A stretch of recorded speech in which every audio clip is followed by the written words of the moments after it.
চিড়িয়াখানায় বাঁদর দেখতে এসেছো, এই বাঁদর কিন্তু বেরিয়ে বাঘ হয়ে যাবে বলে দিলাম। তোমার দাদা যে একজন সিবিআই অফিসার, সেটা আমাকে আগে বলনি কেন? বিশ্বাস করো, মেজদা একটা ভালো চাকরি করে জানতাম, কিন্তু কি চাকরি করে আমরা কেউই জানতাম না। পাছে আমরা কেউ সুযোগ নিই, তাই মেজদা বাড়ির কাউকে কোনোদিন কিচ্ছু বলেননি। তোমার মেজদা ভেবেছে আমাকে বাধ্য করবে তোমাকে বিয়ে করতে। চাও গিয়ে তোমার মেজদাকে বলে দাও সে গুড়ে বালি। আজ হোক কাল হোক আমি ছাড়া পাবোই না।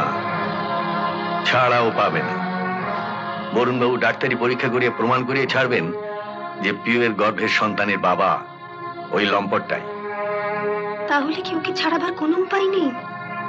আছে, একটাই উপায় আছে।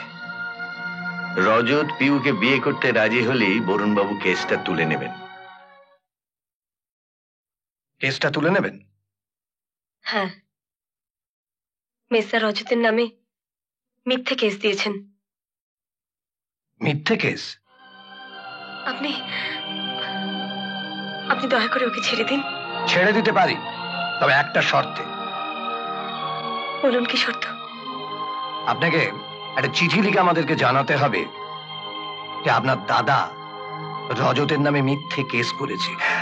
আপনার এই অবস্থার জন্য রজত দায়ী নয়। ওকে? ঠিক আছে, আমি চিঠি লিখে দিচ্ছি। আমার চিঠি? হ্যাঁ, পিউর পড়ার টেবিলের উপরে তোর নামে এই চিঠিটা ছিল। ওই দেখি।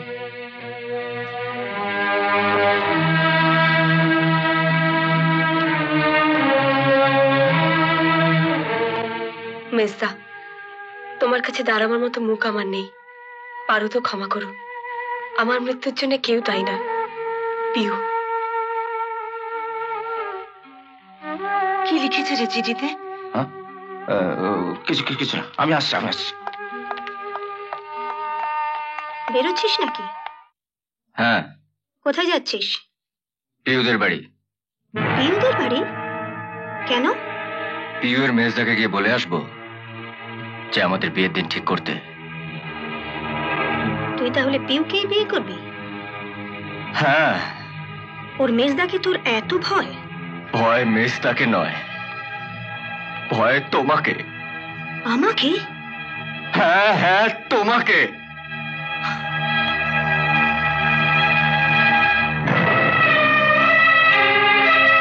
মা মারা যাওয়ার পর বাবা তোমাকে আমার কাছে নিয়ে এসেছিল আমাকে মানুষ করার জন্য, আর তুমি শুধু নিজের স্বার্থের জন্য আমাকে একটা বদমাইশ, একটা লম্পট তৈরি করলে। আমি তোকে? হ্যাঁ হ্যাঁ, তুমি পিসি। আমি একটার পর একটা ভুল করে গেছি, আর তুমি টাকার লোভে আমাকে প্রশ্রয় দিয়ে দিয়ে। ছি ছি পিসি। পিসি, তুমি তো আমার মার মতন। কেন তুমি আমায় ভুল করলে সাজা দাওনি? কেন তুমি আমার ভালো হওয়ার পথটা দেখিয়ে দাওনি? কেন পিসি?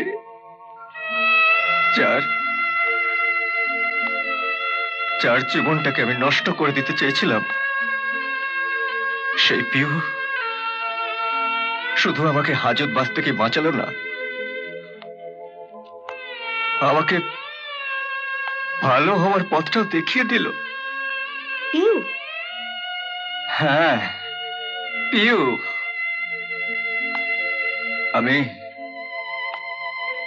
আমি হাজতে বসেছিলাম, পিউ অফিসারের ঘর থেকে বেরিয়ে এলো আমার কাছে।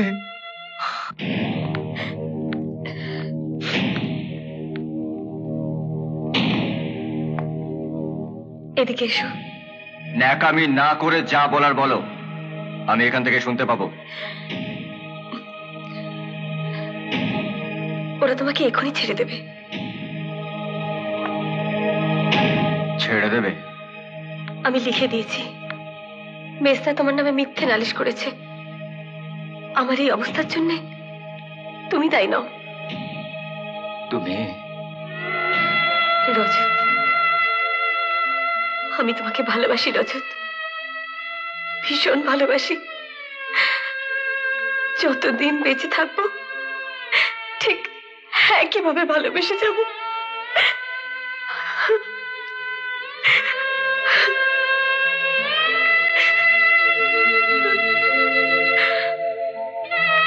আজ বুঝতে পারছি তুমি আমাকে একটুও ভালোবাসোনি,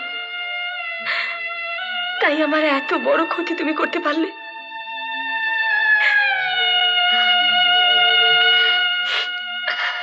তুমি আমার ক্ষতি করেছো বলে আমাকেও যদি তোমার ক্ষতি করতে হয়, তাহলে তোমার আর আমার মধ্যে পার্থক্য কি রইল বলো? ভগবানের কাছে প্রার্থনা করি তুমি ভালো থেকো,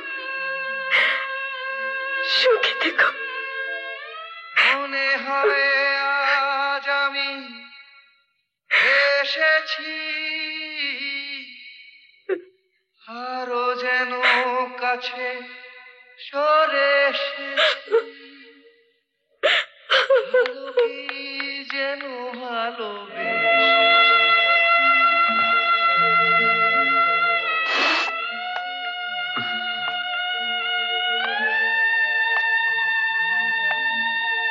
জামা কাপড়টা নোংরা হয়ে গেছিল, নইলে থানা থেকে সোজা বেরিয়ে চলে যেতাম পিউয়ের মেজদার কাছে। গিয়ে কি করতে? হ্যাঁ, কি করতে গিয়ে? গোড়াটা তো কেটে দিয়েছো, আগে জল ঢেলে কি লাভ? বলো বলো কি লাভ? গোড়াটা আমি কাটতে চেয়েছিলাম, কিন্তু কাটতে পারিনি। পারোনি? পারোনি?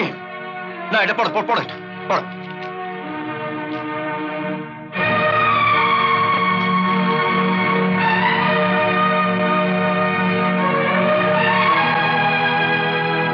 যাই বলো, ব্যাপারটা কিন্তু ভালো হলো না।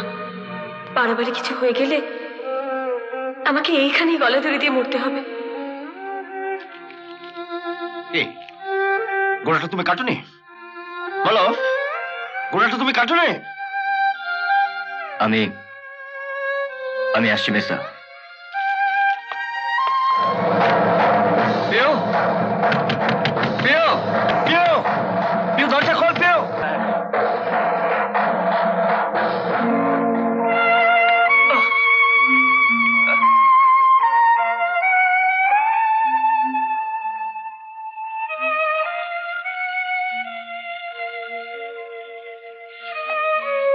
চলো বাইরে চলো। চলো।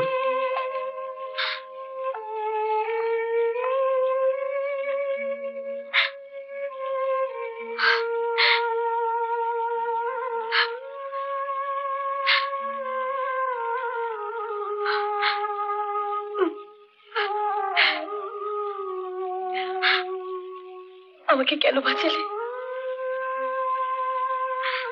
নিজে নতুন করে বাঁচবো বলে তাই।